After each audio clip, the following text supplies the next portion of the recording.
How is it that we find ourselves surrounded by such complexity, such elegance?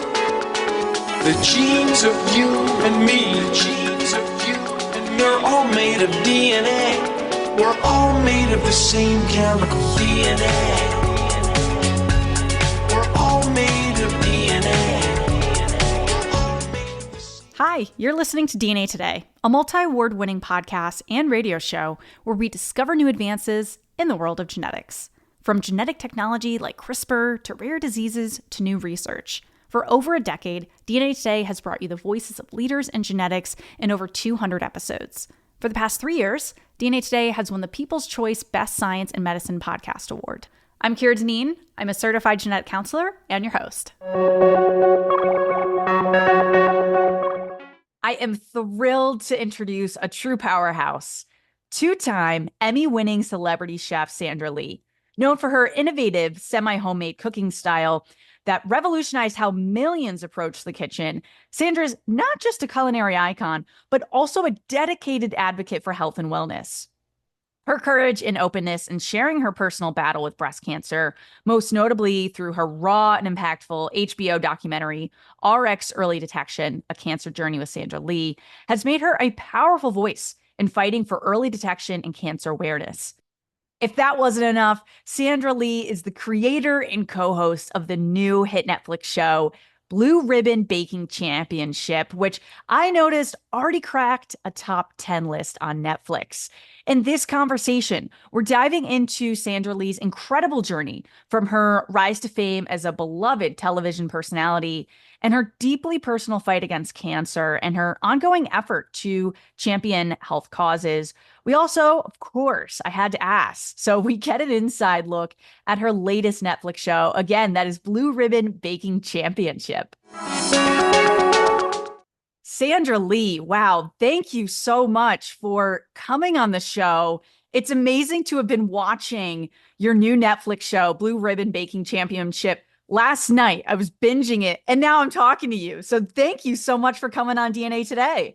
Well, thank you for watching it. I'm really, really appreciative of your time and your audience's time, and I'm glad you love the show. Food is science, and baking is a very specific science. So I'm thrilled. Thank you. Yeah, it really is. And there's so much background on the show, too, that I think a lot of people don't realize that went into getting the show. I mean, I don't know if I'm allowed to say that you basically pitched it to a couple different networks that you've worked with before, and it took 2 times to get Netflix to sign on. And that's shocking because it's so original in the sense of it's about blue ribbon bakers who have won throughout the country and the roots there of blue ribbon baking at these country fairs.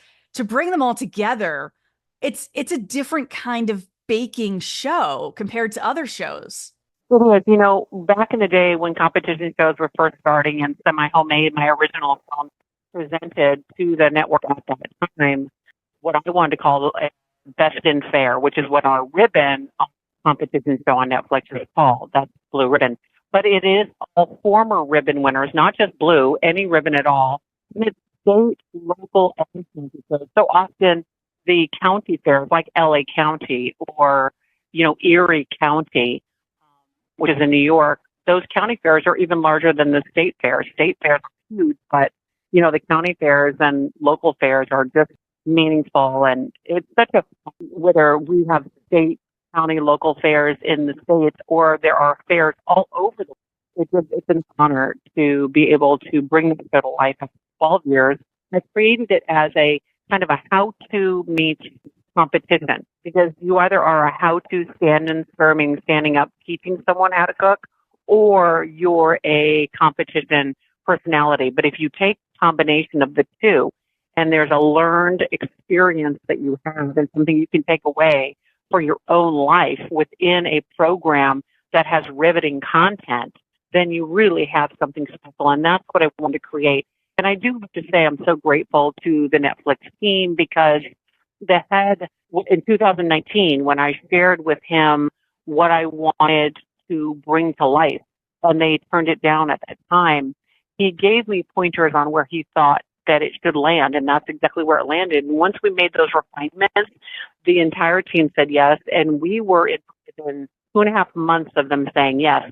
We had the judges, we had my co-host, we had where we were going to film it, we had the contestants. It just all fell into place. It's like, God made it happen, and I'm really grateful. And you said you've got some superstars on the show with you. I mean, Jason Biggs, that a lot of people will know from American Pie or Orange is the New Black. I mean, he's your co-host. Yep. He's so funny. And obviously there's so many jokes in there about American Pie. And then, some of the contestants are working on things similar to pies. And, you have one competition where you're like, okay, you can't do a pie. You've got to do something a little different. And just the person that was working in the White House. Bill was a White House gosh. pastry chef under Bush and Obama. Yeah. So what I love is that he crosses the aisle. So if you're a Politico out there, it doesn't matter. He serves everyone. His job is to serve the greater good. Yep. And he's a little, I wouldn't say critical. I think he's technical. Yes. So he's looking for very specific things that I'm not looking for and that Brian Ford is not looking for. Brian Ford is a bread baker by trade. Like, he has a huge bread baking business, and that is, in a lot of these restaurants you go to, you have those fabulous breads, and you're like, oh my gosh, this is so good. And then you find out the restaurant didn't make it. They hired an artisan to bake that bread. And so he has a thriving business. That's what he does. So he's looking at it from one angle. Bill is looking at it from another angle, and I'm yet looking at it as the third judge from a totally different perspective. But it's all based on talent and flavor and consistency, and the culmination of the three of us, I think, really is the perfect judging panel. $100,000. Yeah, it's a big prize. Yeah, you're going, and a blue ribbon on that show. I mean, Netflix. So Netflix didn't know this, but I had this woman who I absolutely, first of all, adore. She does a lot of like the big dog shows. What is that big show? That big show on Thanksgiving Day. Oh yeah, you know like the show. dog. Yes, I'll put in the show notes for people. Yes, she does that ribbon, Kentucky Derby. So these beautiful ribbons. And I wanted someone who actually lived in suburbia America, somewhere in a tiny town, somewhere that and who made that ribbon with love, the kind of love that it took me over the last 12 years to bring this show to life. And I won a blue ribbon in 1992 at the LA County Fair. And so for me, I understand what it means to be a ribbon winner and to have someone hand you that ribbon. And as beautiful as that check is to receive and how that $100,000 can save lives, that ribbon doesn't come off your wall. And it doesn't matter if you're 5 or 95. In fact, I think the kid at the largest fair in this country, which I think it was an 8-year-old or a 9, you have to look this up. Sure. It was a kid that competed against all the adults in baking and won. Wow. Obviously this prize is so big and life-changing. And I did want to ask a bit about your life-changing experience. I mean, take me back to 2015. You walk off the set of People magazine, most beautiful photo shoot. You get into a cab and you answer a call, and it's life-changing. It's a call from your healthcare team saying you have breast cancer. I mean, take me back to what that was like and kind of also how the rest of the night progressed, because you ended up talking to someone that is a household name like yourself. Well, it's interesting because, God works in mysterious ways. So, yeah, I walked off that set. I got in a cab with one of my friends, and I got the phone call from the doctor. I had a biopsy earlier that week and hadn't even thought about it. I'm like, whatever. I can't, it doesn't run in my family. It can't be me, and it doesn't matter anyway. And there's a lot of false positives, so you have to be sure. But, yeah, he said that, no, I hadn't had the biopsy yet. Actually, they saw something on my mammogram. Oh, so that's what the call was. It wasn't the biopsy results. Wait, wasn't it? I can't remember. Honey, it was 2016. My God. Yeah, it was 10 years ago almost. I can't remember. Yeah. I have to watch my own documentary. I literally tend to forget bad things just because I do. But we all do. That's the beauty of science, that they can detect early things. No, I think I actually had the biopsy, and they called me to tell me the test results were positive. And I remember that because I went to bed for the weekend, and Emperor of All Maladies was on PBS, Emperor of All Maladies. Ken Burns. Yep. Ken Burns. and it played in rotation. And I became friends with Ken Burns after that, which is kind of great. Like Wow. all these people come to my world. Anyway, so by the end of that documentary, I thought all these people have gone through all this for all of these decades. Women have given their lives. People have given their careers to find a cure. And for me to not be as aggressive as I can be, I wouldn't be taking advantage of science. And that's everything you stand for. And that's what cooking is about, too. Cooking is a science. Us being able to have early detection is a science. Science is everything. And so I get to sit here today, almost at 9 years later, and have this wonderful conversation with you. But I'll tell you what it did. That diagnosis later focused me on how I want to live my life and what I want to accomplish. And the Blue Ribbon Baking Competition was one of my 3 things I have to accomplish before I leave this earth. It was just something I had to do. I have a career vertical when I talk about what I want to accomplish. I have a personal vertical that I have to do before I leave this planet. So I'm very thoughtful about kind of the entire arc of my life and what it looks like and what I need to get done with the years I have left. And so that's what I did. And I lean in because I know it. Just like I do semi-homemade, and everybody told me semi-homemade wouldn't work. And look at semi-homemade literally. And you knew. It's a was household term now. Yeah, for 15 years. Tablescapes is a household term, and no one even knew I created the word. Literally. It's kind of like wild. But God puts us all here for a specific purpose. You're here for a purpose. I'm here for a purpose. What is your purpose? So I hope that your audience really, like if they have Netflix or go to Netflix, really watches because you'll learn, you'll see, you'll understand, you'll be entertained, and you will binge it because that show has a very specific purpose. Oh, I started it and I was like, oh my God, it's 1 a.m. I got to go to bed. I know. Wait till you see who wins. Easy. You won't believe who wins. You'll be like, oh, yeah, you can tell I haven't quite finished it. You can't say it. You can't say it. But who goes home with the first? I was like, they're going to think that we break this. I mean, it was a whole conversation. We're like, yeah, but the numbers are the numbers. There's nothing we can do. This is what the judging criteria reality. Is. Yeah. And you're just like, we can't send him home now. And we're like, we have to send him home. Oh, I said him. Don't ever, nothing else. We're not talking about this anymore. We got to cap it there. No more spoilers.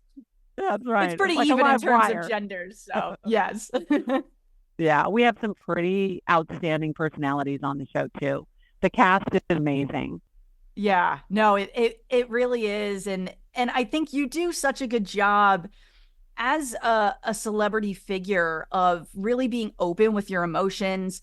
There's an episode, I won't say what dish it was, but you started eating it and you started crying. I mean, it was that good. And I was like, oh, this person, this dessert is going to certainly get the blue ribbon there.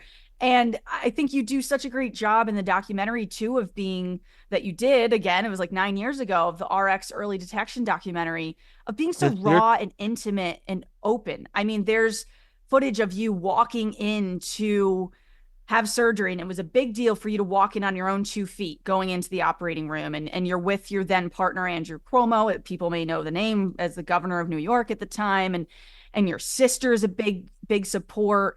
Is there advice that you have for people that are going through breast cancer now? Because a quote that you had from the documentary was, there's so many people that after their diagnosis and recovery, they then talk about it and say, this is what I went through. But you're like, no, we got to do this while I'm going through it. And that's so commendable, because at this time, there really wasn't a lot of that, of people saying, I'm going through this right now. What was your kind of thoughts of saying, I got to do this documentary, put that out there? What do you want people to know that are currently going through this right now, or their loved ones are? I was just talking to my partner, Ben, and we were sitting at a pool. We're on vacation. And so that's how much I wanted to talk to you. I left the pool to come up here to do this. But we were sitting at the pool and we were talking about fear and living in a life that everybody has fear. We're all good at some things and we're all not good at others. And he said, you just live your life without fear, he said to me. And I looked at him, I go, are you kidding me? I'm afraid every day.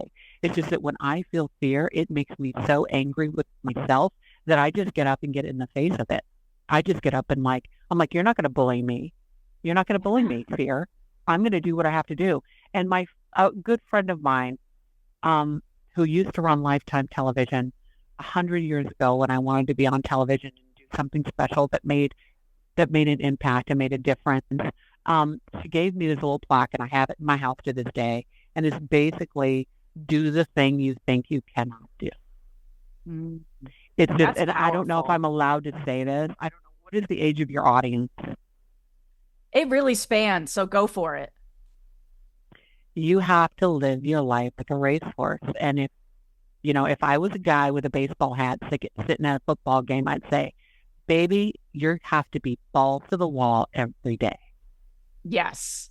You Yeah. just have And to that be. was part I mean, of I don't know if that's appropriate. You can always flip that out. But No, that's the no, point. that's The point is, amazing. Yep. like pull up your big girl pants and march it down the street. Like, there's no reason to be afraid. The only thing you have to fear is that you do what you're supposed to do while you got to be on this planet. Like, do your And that's a thing. big Do you? part of your decision making, it sounds like, because so you were diagnosed with DCIS, ductal carcinoma in situ, which is really like an early form of breast cancer that is in the Yep. milk ducts of the breast. Yep. And a lot of healthcare providers at that point, it's always options on the table. What do you want to do? Do you want to do a lumpectomy? You just take out the lump that we're like, okay, this is the cancer cells. The aggressiveness of how it moves, the placement and association and relation within other places that is existing in your breast, all of those things for me had to play a role, which is why I decided to make the decision I made, because I had it in multiple areas. They were unrelated. Right. So it was growing independently of itself. So it was coming regardless. And then the percentage that was going to come back, or the percentage that was going to be on the other side, at that point, by the time I got done with the weekend, and I realized that everybody's just practicing. I mean, as much as they know, they're still practicing. Like, I don't want to be sitting here telling you that I was re-diagnosed in 5 years because I wasn't as aggressive as I could have been. And so I didn't, I have stuff to do. I have a life to live. This life is a gift. Yeah, you've got this amazing career. I'm looking at the Swiss Alps right now in front of Lake Geneva, talking to you, and I'm telling you that there's such beautiful things out there to see. There's so many things to do. If you get a diagnosis, just baby, be as aggressive as you can and bully your way through it. You have to be as aggressive as it will be. Cancer, it's a sneaky little you-know-what. And I'd say it if I could. And it is like, if you're going to be dealing with that, you have to be just as aggressive. It's just like, no, you and I are not dancing. We are not playing here. Just like when I heard no, we're not going to do Blue Ribbon Baking Championship. I'm like, are you kidding me? 50% of America goes to the state fair or county fair or local fair. What do you mean? How can we not do this? How do you not think this is going to work? How do you not think that people won't appreciate it? They're going to totally appreciate this. We're doing it. It's going to take me 12 years to do it, but we're doing it. And it's older, like these types of these blue ribbon fairs is older than the US, I learned. You did an interview. You recently did your first podcast interview. So I'm among one of your first, which is very exciting. And you mentioned on that show, we'll link to it in the show notes, that you're like, this is older than the US. And I know you have an appreciation for history and antiques. And I think that really comes through with even some of the beautiful dresses you wear in this show. And I know everybody's crazy about the clothes. It's really wild. Oh my gosh. Well, because you're such a trailblazer with it. And I think that's just such a big part. There's just so much to this show that is unique. And I think that your love of history comes through with it. People may only realize it if they've researched you like I have, but it comes through of just being this show that is a labor of love, that it wasn't just thrown together. Like you said, over a decade of work went into this show. Yeah, it's been definitely a labor of love. And my push present is seeing that show really, like, people enjoying the show and understanding the show. But yes, the first state fair in the United States took place in 1765, which is 11 years before 1776, when we became our nation. And so I was kind of shocked when I found that out, and I thought, this is amazing. We were doing these competitions, and there were state fairs before we were a country. Are you kidding me? We have to do this. And then when I was putting it together, and I thought, what is the aesthetic? How do we honor the state fairs? Because some people are like, it's very country bumpkin. Well, you know what? I like being a little country bumpkin on some days, and I like being a city mouse on other days. And my country bumpkin came right out. I love Tennessee. I love Franklin, Tennessee. I love Leaper's Fork, Tennessee. I love Nashville. I love the South. My grandma was from Louisiana and a great cook. And I love the East. I'm the former first lady of the state of New York, and I loved that role. It was fun to do it. I was educated in Wisconsin, and I grew up when I was a little girl. And you helped in push Seattle. things forward. So I really like being part of the fabric of America, and I believe that our state fairs and county fairs and local fairs are part of the annual fabric of a community. And it is an honor, and I'm so grateful again to Netflix for allowing me to do the show and for putting it on the air and for letting my dream come true and for all of the viewers and your audience for watching it. Yeah, well, I mean, thank you so much. I have to ask because, I've got a couple episodes left because this interview was booked last night. So I was like, all right, we're going deep. Sandra Lee everything for the next 24 hours. So I'm very excited to finish the show. I'm not telling you who wins. I'm not telling you. Don't tell me. I hate spoilers.